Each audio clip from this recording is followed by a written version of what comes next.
그 J.C. 라일이 쓴 거듭났는가 이런 제목의 책이 있습니다. 그 책의 그 편집자가 쓴 글이 있는데요. 그 글 일부를 제가 인용해서 읽어드리려고 합니다. 제과 학원에서는 과자나 빵 만드는 기술을 배워야 한다. 토익 학원에서는 영어를 배워야 한다. 컴퓨터 학원에서는 오피스 프로그램이나 프로그래밍 등 구체적인 컴퓨터 활용법을 배운다. 그럼 우리는 교회에서 무엇을 배워야 하는가? 그간 당신은 교회에서 무엇을 구하고 얻었는가? 당신의 신앙생활을 돌아보라. 예수를 10년 믿고 20년 믿고 평생을 믿었는데도 자신이 거듭났는지 아닌지 명확한 인식이 없고 자신의 인격과 생활이 변화되지 않았으면서 나는 거듭난 사람이야 라고 굳게 믿고 있는 것은 아닌가? 자신의 죄의 본성을 변화시키지 못하는 지금 그 신앙 행태를 심각히 고민해 봐야 하지 않겠는가? 이 글 제목이 당신은 교회 다니는 사람인가 거듭난 사람인가? 이게 제게 참 의미가 있다 그런 생각을 갖게 만들었는데요. 우리가 지난주에도 함께 살펴봤지만 자연의 법칙은 시간 지나면 녹슬고 시간 지나면 식어버리고 시간 지나면 후퇴하고, 그래서 이 부부가 불같이 뜨거운 마음으로 사랑해서 결혼했는데 시간이 지나면 무덤덤해지는 것이 이게 자연의 법칙이다. 이걸 엔트로피 법칙이라고 그렇게 말씀을 드렸는데요. 그러나 이 성령의 법칙, 창조 질서의 법칙에서는 이 엔트로피 법칙을 역류하는 이 신트로피 법칙이라고, 시간이 갈수록 무질서에서 질서로, 또 미성숙에서 성숙함으로, 또 미완성에서 완성을 향해 그렇게 변화가는 게 이게 성령의 법칙, 창조 질서의 법칙이라고 한다면, 우리 신앙생활도 신트로피 법칙, 이게 정상 아닙니까? 초신자 때는 너무 미숙하고 그냥 어린애 같고, 그러다가 시간이 가면 갈수록 정비례해서 점점 더 성숙하고 깊어지는 신앙이 돼야 되는데, 현실은 좀 안 그런 경우도 많은 것 같습니다. 우리 교회는 기존 신자 등록을 안 받다 보니까 이 초신자들이 성장하는 걸 가까이서 지켜볼 수가 있거든요. 저 많이 놀랍니다. 그렇게 뜨겁고 그렇게 은혜를 갈망하고 막 토요일 되면은 내일 또 이제 예배 드리러 가는구나, 이제 신앙생활을 처음 하다가 보니까 막 너무나 신선하고 새롭고 그런 거예요. 근데 이제 그 옆에 모태신앙인이 예배를 같이 드리고 20년 된 사람이 신앙을 드리면 옆에 사람이 막 눈물을 흘리고 막 은혜를 받고 그러면 속으로 이런 생각하시죠? 나도 이런 때가 있었지. 이게 지금 엔트로피 법칙 아래 놓인 겁니까? 신트로피 법칙 아래 놓인 겁니까? 아니, 왜 우리 신앙이 성령의 법칙 아래 놓여 있지 않고 시간 지나면 식고 시간 지나면 점점 그렇게 퇴보하는 이런 신앙이, 이게 정상이 아니라는 거거든요. 왜 이렇게 되었나? 이걸 여러 갈래로 분석해 볼 수 있다고 생각하는데요. 그 중에 하나가 아까 질문을 던진 글 제목과 똑같습니다. 당신은 그냥 교회 다니는 사람인가? 엔트로피 법칙 아래 놓여 있을 거고요. 당신은 거듭난 사람인가? 신트로피 법칙 안에 놓여 있을 것입니다. 오늘 이 문제에 대해 좀 살펴보려고 하는데요. 이제 오늘 본문에 보면은 이 니고데모라는 사람이 밤중에 예수님을 찾아옵니다. 그리고 이런 말을 합니다. 요한복음 3장 1절 2절. 그런데 바리새인 중에 니고데모라 하는 사람이 있으니 유대인의 지도자라. 그가 밤에 예수께 와서 이르되 랍비여, 우리가 당신은 하나님께로부터 오신 선생인 줄 아나이다.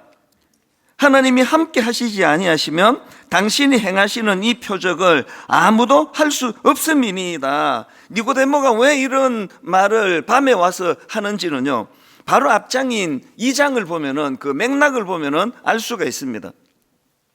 오늘 본문 바로 앞장인 요한복음 2장에 보면은 예수님께서 많은 기적을 베푸세요. 여러분이 잘 아시는 포도주가 떨어진 혼인잔치에서 물을 포도주로 바꾸어주는 기적을 요한복음 2장에서 베풀어 주셨고요. 그리고 또 성경에 보니까 요한복음 2장에서 유월절에 여러 놀라운 일들을 행하셨다고 그렇게 기록을 하고 있습니다. 그래서 이제 사람들이 그 기적을 보고 많은 사람들이 예수님을 믿기 시작했다, 그런 기록이 나와 있는데요. 근데 예수님은 그 기적을 보고 많은 사람이 예수를 믿는 거기에 의미를 두지 않으세요. 그 내용이 요한복음 2장 23절부터 나옵니다. 6월절에 예수께서 예루살렘에 계시니 많은 사람이 그의 행하시는 표적을 보고 그의 이름을 믿었으나, 그 다음 24절부터는 공동 번역으로 읽어드리겠습니다. 더 생생하기 때문에. 그러나 예수님께서는 그들에게 마음을 주지 않으셨다. 그것은 사람들을 너무나 잘 아실 뿐만 아니라 누구에 대해서도 사람의 말은 들어보실 필요가 없으셨기 때문이다. 예수께서는 사람의 마음 속까지 꿰뚫어 보시는 분이었다. 왜 그들에게 마음을 주지 않으셨느냐 하니까, 그 수많은 군중들은 예수님에게 관심이 있는 게 아니에요. 예수님이 베푸시는 기적에 관심이 있고, 떡을 만들어주면 얻어먹고 물을 포도주로 만들어주면 영문도 모르고 그것을 즐기고, 이런 것을 가지고 이제 예수님을 믿는다고 그러니까 이거 별 의미 없음. 주님 마음에 그걸 두지 않으시는 거예요. 그런 와중에서 이제 오늘 본문 3장으로 넘어가니까 니고데모라는 사람이 이제 예수님을 만나러 밤에 찾아와요. 뭐 체면 때문에 그랬는지 큰 높은 자리에 있는 입장에서 그게 좀 불편해서 그랬는지 하여튼 밤중에 와요. 성경에 왜 그랬는지 이유가 없습니다. 그냥 밤중에 온 거예요. 그리고는 이제 그가 이제 예수님에 대하여 이제 관심을 갖고 찾아오니까 떡 만들어 먹는 거, 기적 베푸는 거, 물을 포도주로 바꾸어주니 기적을 보고 믿기 시작한 거에 대하여 의미를 두지 않으셨던 예수님께서 이 니고데모가 찾아온 거, 이 한 사람에 대한 기록이요 3장 1절부터 21절까지 계속됩니다. 그리고 굉장히 중요한 복음의 엑기스가 다 담겨 있습니다. 그 중에 오늘 우리 본문 너무나 잘 아는 요한복음 3장 16절도 이 맥락 속에 있는 말씀이거든요. 여기에 예수님이 의미를 두신다는 거예요. 그리고 또 중요한 게 뭐냐면은, 그렇게 찾아온 니고데모에게 예수님은 긴 시간을 할애해서 거듭남에 대해서 설명하고 계신다는 겁니다. 자, 요한복음 3장 3절입니다. 예수께서 대답하여 이르시되 진실로 진실로 내게 이르노니 사람이 거듭나지 아니하면 하나님의 나라를 볼 수 없느니라. 또 5절에도요. 예수께서 대답하시되 진실로 진실로 내게 이르노니 사람이 물과 성령으로 나지 아니하면 하나님의 나라에 들어갈 수 없느니라. 또 7절. 내가 너에게 거듭나야 하겠다는 말을 놀랍게 여기지 말라. 자, 정리해 보면은 예수님은요 그냥 주님에게는 관심이 없고 떡이나 먹으러 오고 기적이나 구경하고 기적 보고 놀라고 이러는 거에 의미를 두지 않고, 예수님에게 관심을 가지고 찾아온 니고데모 한 사람에게 의미를 부여하는데, 중요한 건 그렇게 찾아온 니고데모에게 다른 거 설명하지 않으세요. 거듭남에 대하여 설명하고 계시다는 거. 이게 뭘 의미하겠습니까? 기독교의 첫 관문이 거듭남의 문제고요, 예수님의 관점으로 이게 굉장히 중요한 포인트라는 그 말씀 아니겠습니까? 그렇기 때문에 저와 여러분의 신앙이 성숙해지기 위해서는 이 거듭남의 문제를 반드시 짚고 넘어가야 된다는 사실입니다. 오늘 이 본문을 가지고 이제 이 거듭남에 대하여 이제 이번 주와 다음 주에 걸쳐서 좀 살펴보려고 하는데요, 3절을 다시 한번 보십시오. 예수께서 대답하여 이르시되 진실로 진실로 내게 이르노니 사람이 거듭나지 아니하면 하나님의 나라를 볼 수 없느니라. 거듭나지 않으면 천국 갈 수 없고, 거듭나지 않으면 기독교의 관문을 진입할 수가 없다, 그 얘기거든요. 여기 나오는 그 사람이 거듭나지 아니하면 할 때 이 거듭, 이거는 헬라어로 아노덴이라는 단어인데요, 이 두 가지 의미가 있습니다. 하나는 다시 이런 뜻을 갖고 있고요, 또 하나는 위로부터 이런 뜻을 갖고 있습니다. 3절에서 예수님께서 사람이 거듭나지 아니하면 이런 표현을 쓰니까 니고데모가 4절에서 니고데모가 이르되 사람이 늙으면 어떻게 날 수 있사옵나이까? 두 번째 모태에 들어갔다 날 수 있사옵나이까? 이렇게 반응한 거는 예수님이 사용하신 이 아노덴이라는 표현을 다시라는 뜻으로만 해석했기 때문이에요. 예수님께서 3절에서 사용하신 이 아노덴이라는 이 단어를 다시 이런 뜻으로도 해석할 수가 있지만 더 본질적인 의미로는 그 위로부터 나는 거예요. 그러니까 이 거듭남이라는 거는 단순히 육체적으로 반복되는 출생 이게 아니고요. 그 위로부터, 그러니까 하나님으로부터 오는 새로운 출생, 이걸 의미한다는 겁니다. 오늘 본문 요한복음 3장 16절, 사실은 오늘 본문은 요한복음 3장 1절부터 21절까지예요. 집에 가셔서 이 부분을 한 주간 동안 묵상하고 오시면 다음 주일 총 정리하는데 도움이 될 것입니다. 그 맥락 중에 요한복음 3장 16절이 나옵니다. 하나님이 세상을 이처럼 사랑하사 독생자를 주셨으니 이는 그를 믿는 자마다 멸망하지 않고 영생을 얻게 하려 하심이라. 이 요한복음 3장 16절을 가지고 이번 주와 다음 주에 걸쳐서 이제 이 말씀 요 한 구절만 딱 따서 읽는 것도 의미가 있지만 전체적인 맥락, 이 거듭남이라는 맥락으로 주신 이 흐름으로 이 말씀을 읽으면은 여기에 굉장히 중요한 포인트들을 찾아낼 수가 있습니다. 이 거듭남, 그 위로부터 오는 새로운 생명이 어떻게 주어지는지에 대하여 요한복음 3장 16절에서 예수님이 이렇게 설명하시는데요.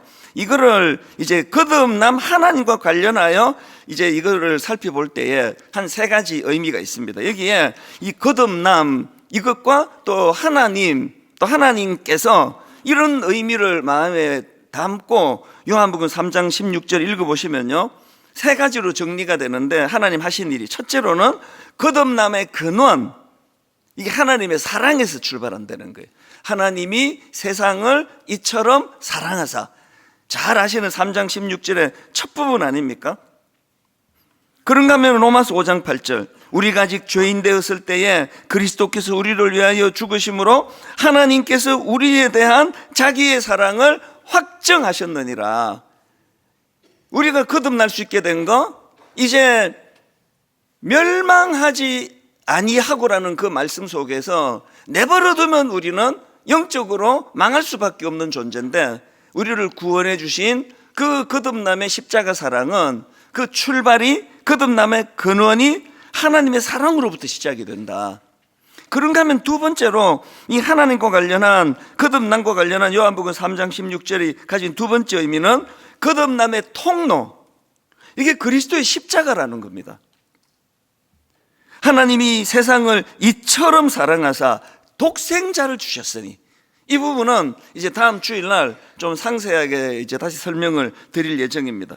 그리고 로마서 5장 8절입니다. 우리가 아직 죄인 되었을 때에 그리스도께서 우리를 위하여 죽으심으로 하나님께서 우리에 대한 자기의 사랑을 확정하셨느니라. 그래서 여러분, 우리가 거듭났는지 거듭나지 않았는지를 점검하는 많은 잣대 중에 이 십자가에 대한 감격이 내게 있나?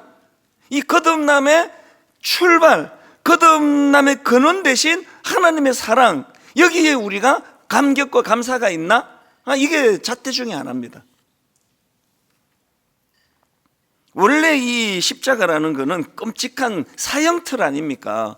그런데 이 끔찍한 사형틀을 주님이 하나님께서 도구로 쓰셔서 우리를 구원하는, 예수 그리스도를 십자가에 대속으로 못 박게 하는 그 방식을 통해서 우리를 구원해 주셨다는 거죠. 그래서 그 끔찍한 십자가가 이제 목걸이로도 걸고 집에 벽에도 붙여놓고 그렇게 은혜의 수단으로 바뀌게 된 거거든요. 이 십자가가 거듭남의 통로가 되었다. 그래서 우리가 구원받기 위해서는 그 방식을 우리가 택해야 돼. 나 이거 마음에 안 들어. 그거 안 됩니다. 지난주에 그 프로야구 이제 그 한국 시리즈가 벌어졌는데요. 이제 보니까 그 채널이 매일매일 다르더라고요. 방송사들끼리 이제 의논을 해서 오늘은 A 방송이, 내일은 B 방송이, 모레는 C 방송이 돌아가더라고요. 그래서 제가 야구를 보려고 이제 TV를 이제 제가 비유로 드리는 말씀이에요. 오늘은 6번에서 한대요. 나 육자가 싫어. 난 6 안 좋아해. 그래가지고 뭐 11번에서 기다리는 거죠. 혹은 9번에서 기다리는 거죠. 끝날 때까지 못 봅니다. 우리가 하나님의 사랑으로 시작한 이 거듭남이 하나님의 방식으로 진행이 되는데 그것이 십자가라는 거예요. 그래서 다음 주일날 요 하나만 떼가지고도 우리가 이제 십자가에 대해서 깊이 생각하고 그런 십자가를 사랑해야 되는 의미를 우리가 나누어야 되는 거거든요. 그런가 하면은 이 거듭남과 관련해서 요한복음 3장 16절을 또 한 가지로 더 분석할 수가 있는데요. 거듭남의 결과, 영생을 얻게 된다는 겁니다. 하나님이 세상을 이처럼 사랑하사 독생자를 주셨으니 이는 그를 믿는 자마다 멸망하지 않고 영생을 얻게 하려 하심이라. 여기 나오는 영생이요, 단순히 영원한 시간, 긴 시간 이것만을 의미하는 게 아닙니다. 여기 나와 있는 영생을 얻게 하려 하심이라는 이 말씀 속에는 하나님과의 친밀하고 영원한 생명의 관계예요. 그래서 영생을 얻게 하려 하심이라는 이 하나님과의 거듭남이 우리 안에서 구현이 되면 바로 오늘부터 그것이 내게 영향을 미치는 거예요. 나는 하나님과의 깊은 관계를 이루어가는 영생을 얻은 사람이라. 그러면 오늘 제게 여유를 줘요. 좀 억울해도, 좀 모함을 당해도, 이제 뭐 이게 뭐 병을 만나가지고 살 날이 많지 않아도 마음에 여유가 생겨요. 이게 거듭남의 특징이에요. 저는 그걸 생생하게 지켜본 사람 아닙니까? 저희 어머니뿐만 아니고 최근에도 또 그 전에도 믿음 좋은 어른들이 죽음 앞에서 보여주는 그 여유로움, 그게 영생을 얻었기 때문이에요.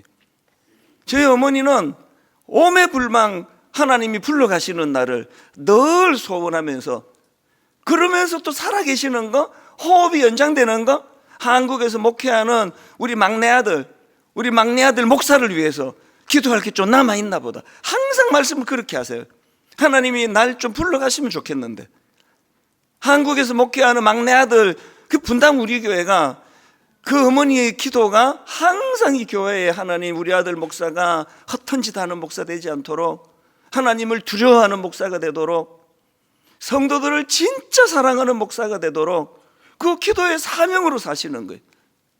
그러다가 이제 역할이 다 끝나시니까 너무나 홀가분하게 그냥 장소만 이동하는 거죠. 저는 여러분들이 이 거듭남의 문제가 잘 해결되기를 바랍니다. 그래서 니고데모처럼 이제 그 주님이 만들어주시는 기적에만 관심을 갖는 신앙이 아니라 그것을 행하시는 예수님에게 관심을 가지고 있을 때 예수님께서는 그에게 이런 거듭남의 비밀을 알려주시는 거거든요. 이 세 가지 아시겠죠? 첫째가 뭐였죠? 거듭남의 근원은 그 하나님의 사랑이다. 하나님의 사랑. 하나님의 사랑이 근원이 되어 우리가 거듭나게 되었다. 그런가 하면은 거듭남의 통로는 그리스도의 십자가, 이 방식으로 우리를 구원해 주셨다. 거듭남의 결과 영생을 얻게 되었다. 그리고 그 영생은 죽어서 천국 가는 무슨 비자 이런 거 아니에요. 그 농안에 넣어놓고 뭐 대사관 그 인천공항 갈 때만 꺼내는 게 아니에요. 영원한 생명을 얻은 우리가 이 시간에 오늘 내 삶에 영향을 미치고, 그래서 여유롭고 안달복달하지 않고, 나이 들어가는 것 때문에 자꾸 회의가 찾아오는 이런 일이 없고, 우리가 하나님 앞에서 이런 은혜를 누리게 되기를 바랍니다. 그래서 이 세 가지 사실을 믿는 사람을 거듭난 사람이다, 이렇게 이야기합니다. 자, 3장 16절을 액센트를 바꾸고 다시 한번 보십시오. 하나님이 세상을 이처럼 사랑하사 독생자를 주셨으니 이는 그를 뭐하는 자마다 믿는 자마다 멸망하지 않고 영생을 얻게 하려 하심이라. 여기서 중요한 건요, 우리가 믿기 때문에 영생을 얻은 게 아니에요. 우리가 믿기 때문에 거듭난 게 아니에요. 우리가 거듭났기 때문에 믿음이 온 거예요. 내가 거듭난 하나님의 사람으로. 이런 의미에서 우리가 조나단 에드워드의 말에 귀를 기울여야 합니다. 이런 말을 했습니다. 거듭남은 인간의 어떤 의지적 결단 이전에 이루어지는 하나님의 생명 창조다. 또 조직신학자의 웨인 그루뎀 교수가 한 말입니다. 중생은 하나님의 사역이며 믿음은 그 결과다. 우리가요, 믿음 있는 것 가지고 자랑하면 안 돼요. 이건 은혜예요, 은혜. 저같이 의심이 많고 뭔가 확인하기 전에는, 그래서 저는 지금까지 단 한 번도 사기를 당해본 적이 없습니다. 의심이 많아가지고. 이렇게 의심 많은 내가 인생을 제가 하나님께 걸고 미국에서 하던 거 내려놓고 한국으로 올 수 있다는 거, 이게 기적이에요. 이게 기적. 저는 내가 예수 믿는 게 이게 기적이에요. 그리고 이건 내 의지로 되는 게 아니에요. 이 은혜예요. 내가 예수 믿는 것 자체가 이게 진짜 은혜예요.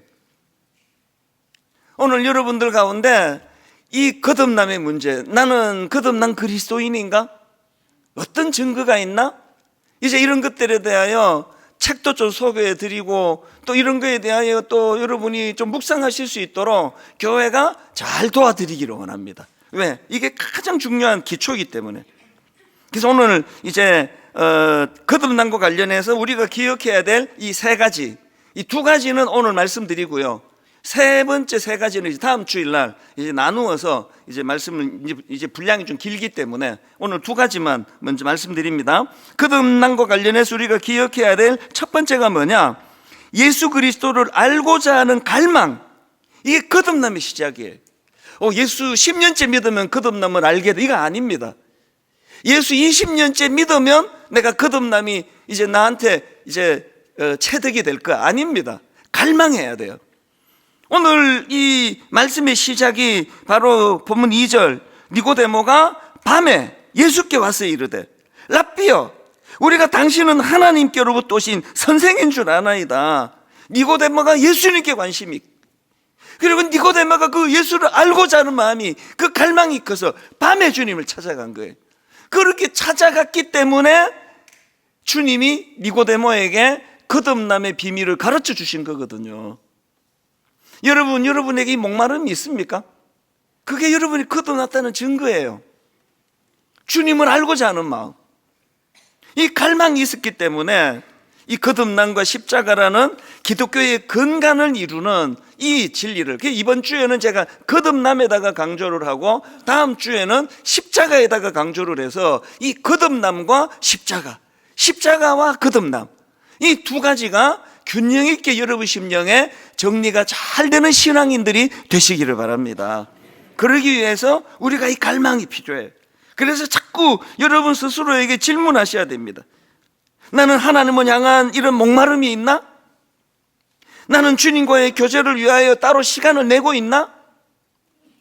나는 말씀을 정기적으로 읽으며 이 말씀이 꿀송이처럼 달다는 것을 내가 목마르게 이것을 내가 갈망하고 있나? 나는 예수님을 더 닮아가기 위하여 옛 습관과 싸우고 있나? 이 모든 것들이 여러분이 거듭났다는 증거예요. 저는 분당 우리 교회 성도님들이 그저 비본질적인 그 기적이나 구경하고 떡이나 얻어먹고 이런 성도들이 많은 교회가 아니라 니고데모처럼 그 예수 그리스도에게 관심을 갖고 또 거듭남에 알고 싶어하는 마음을 갖고 믿음이 그렇게 갈수록 성장해가는 성도님들이 모인 교회가 되기를 바랍니다. 두 번째로요, 이 거듭남과 관련해서 기억해야 할 게 하나 더 있습니다. 영의 눈이 열려야 거듭남을 이해할 수 있다는 거예요. 이 영안이 열려야. 예수께서 니고데모에게 이 거듭남의 중요성을 강조하시니까 니고데모가 아까 4절에서 유치한 말을 하잖아요. 아니 니고데모가 이르되 아니 사람이 늙으면 어떻게 날 수 있사옵니까? 두 번째 모태에 들어갔다가 날 수 있사옵나이까? 그러니까 예수님이 하시는 말씀이 5절입니다.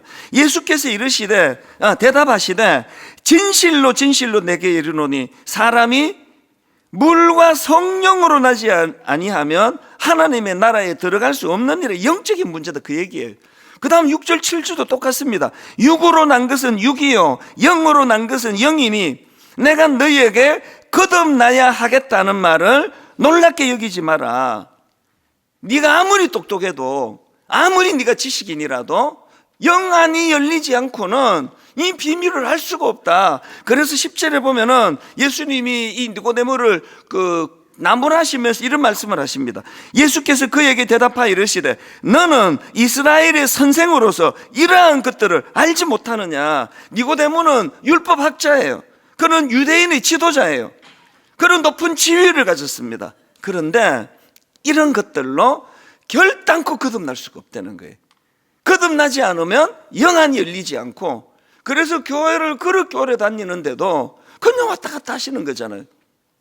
가끔씩 불교 신자한테 연락이 와요. 내가 불교 신자지만 목사님 설교 잘 듣고 있습니다. 가톨릭 신자는 좀 많이 와요. 목사님 저 천주교를 다닙니다. 근데 목사님 설교를 잘 듣고 있습니다. 오늘 제 설교를 잘 듣고 있는 불교 신자가 계시면은요, 오늘 제 설교를 잘 듣고 있는 가톨릭 신자가 계시다면 여러분 거듭남을 목말라 하시기를 바랍니다. 이거는 지금 뭐 어떤 좋은 무슨 강연이 아니에요. 이거는 강연이 아니고 생명의 문제입니다. 그래서 영안이 열리지 않으면 아무리 뭐 교회를 오래 다녀도 소용없습니다. 여러분 그 전도할 때 참 난감할 때가 있잖아요. 그 전도하는데 자꾸 그 하나님은 보여달라는 거예요. 보여주면 믿겠다 그러면 사실 한마디만 하면 되거든요. 영안을 떠라 보여주겠다. 근데 전도할 때 그렇게 말하면 열받아가고 갚버리니까. 아니 그 영안이 안 열리고 무슨 눈 감고 있는 내가 뭘 어떻게 보여주느냐고요. 제가 청소년 사회 갈 때 자주 했던 그 세 가지 눈이 있다. 그 첫 번째 눈은 지안이라고 지식의 눈이 있습니다. 이건요, 이거 눈 뜬다고 저절로 떠지지 않아요. 히브리어 성경을 여러분한테 갖다 드리면 그럼 눈만 끔뻑끔뻑 하는 거지 그게 뭐 볼 수 있는 겁니까?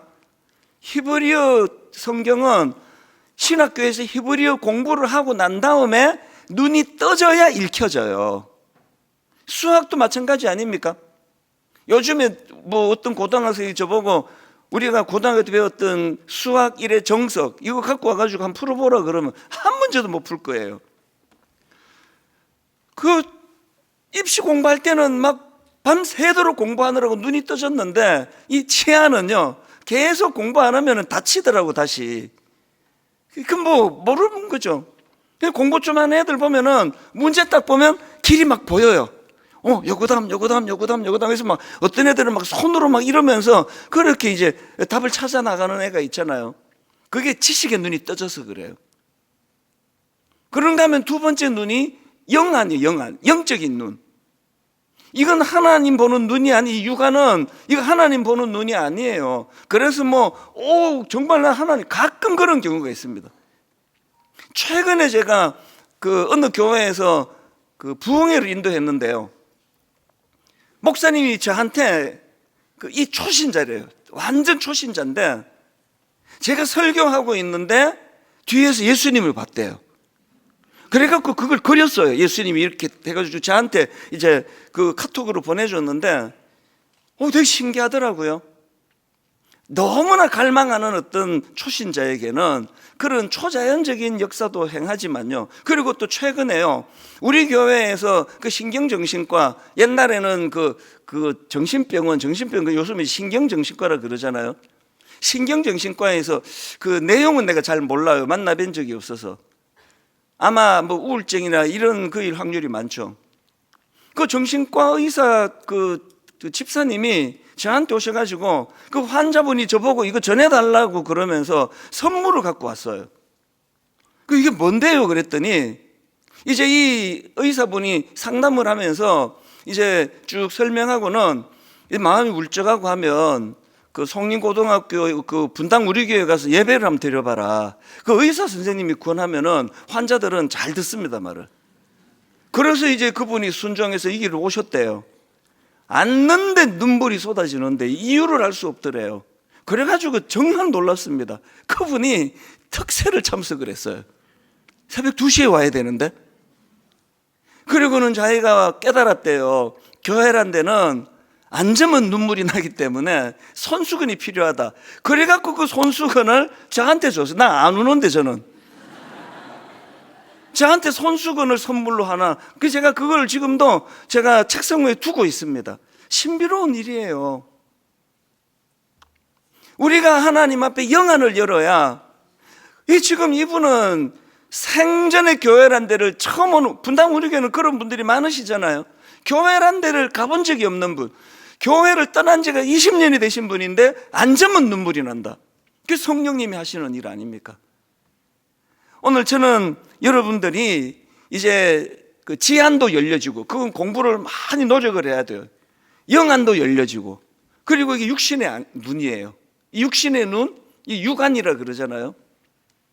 하나님께서 저와 여러분에게 이런 은혜를 주셔서 우리 영의 눈이 열려지기를 원합니다. 왜 이게 필요한가 하니까, 이 원리를 잘 아는 사도 바울이 에베소서 1장 18절에서 그 성도들을 위하여 하는 기도, 저도 이렇게 기도합니다. 분당 우리 교회 성도들 위해서.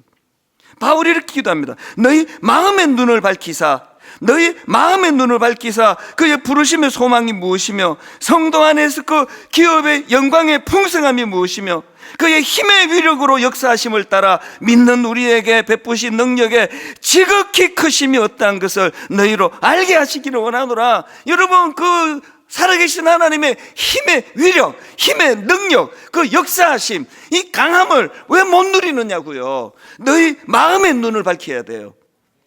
여러분이 잘 아시는 구약의 엘리사 선지자, 그 아람왕, 적국이었던 아람왕이 엘리사를 잡으려고 대군을 이끌고 엘리사 있는 데로 와요. 그래서 아침에 엘리사의 사환, 그 젊은 종 게하시, 이 젊은 종이 일어나가지고 문을 열고 주변을 살펴서 기절할 뻔했어요. 온 그 적들이 지금 이 엘리사가 있는 이 곳을 에워싸고 있는 거예요. 빽빽히 집주위를 지금 에워싸고 있는 거예요. 이 종이 막 혼비백산해가지고 주님께 막 달려갑니다. 그랬더니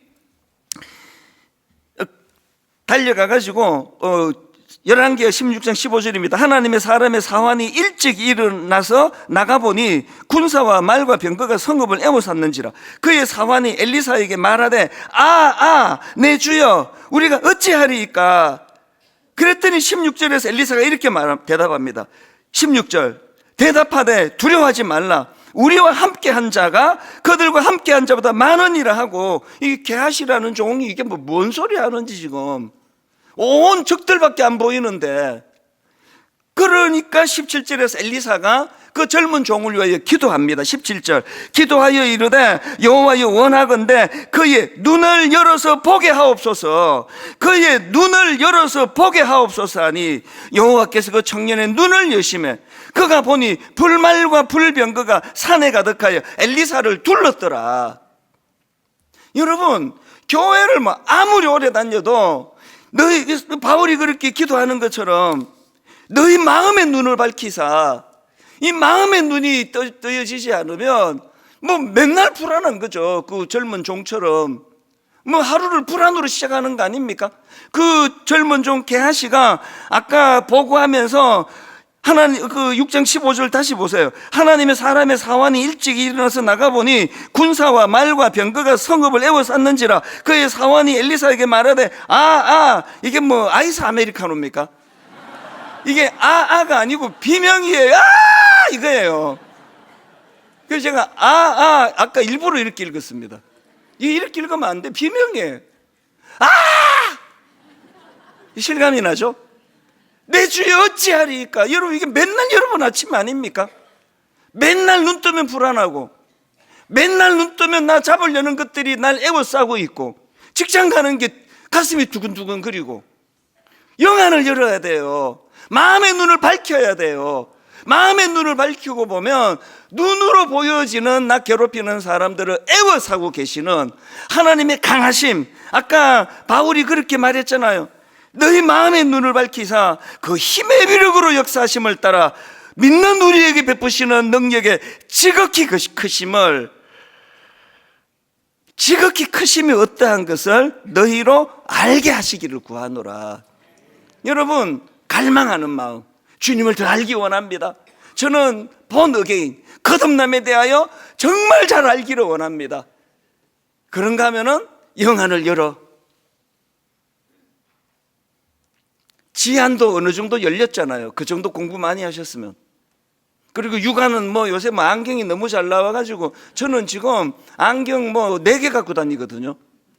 책 읽을 때 보는 안경, 컴퓨터 할 때 보는 안경, 또 이게 지금 주일날 요 안경 말고 이제 좋은 걸 아주 제 얼굴에 잘 맞는 안경을 새로 맞췄더니 그게 이제 여기 조명하고 딱 맞아가지고 그 여러분 그 범인들 현상 수배할 때 까만 걸로 눈에 이렇게 그리듯이 요 그림자가 제 눈을 요렇게 가려요. 그래갖고 할 수 없이 주일날에는 옛날 안경지 쓰고 오는 거거든요. 안경 4종류예요. 왜? 육신의 눈을 밝히 보려고도 이렇게 노력을 하는데 여러분 영혼의 눈을 뜨려고 어느 정도 노력하고 계세요? 마음의 눈이 어두운데, 맨날 두려운데, 맨날 불안한데, 여러분 하나님 앞에 이 본역의 거듭남을 사모하면서 요한복음 16장을 묵상하면서 이제 마지막 3번째는 제목만 읽어드리고 다음 주일날 계속하겠습니다. 거듭남과 관련해서 기억해야 될 3번째가 십자가만이 거듭남의 대안입니다. 십자가만이 거듭남의 대안입니다. 이제 결론을 이렇게 맺습니다. 여러분 우리 바울처럼 기도해야 돼요. 너희 마음의 눈을 밝히사 엘리사처럼 기도해야 돼요. 기도하여 이르되 여호와여 원하건대 그의 눈을 열어서 보게 하옵소서. 우리 자녀들을 위하여 육신의 눈을 뜨도록 예를 들어서 안경도 맞추어주고 지식의 눈을 뜨게 해주려고 학원에도 보내고 그 돈 없는 거 막 긁어 모아서 애한테 다 보내면서 왜 아이들에게 영혼의 눈을 뜨게 하는 일에는 그렇게 소홀히 하고 계십니까? 바울처럼 기도해야 됩니다. 하나는 우리 아들이 우리 딸이 마음의 눈을 밝혀서 그의 부르심의 소망이 무엇이며 무슨 대학 가는 것도 중요하지만 하나님 원하건대 그의 눈을 열어서 보게 하여 주시기 원합니다.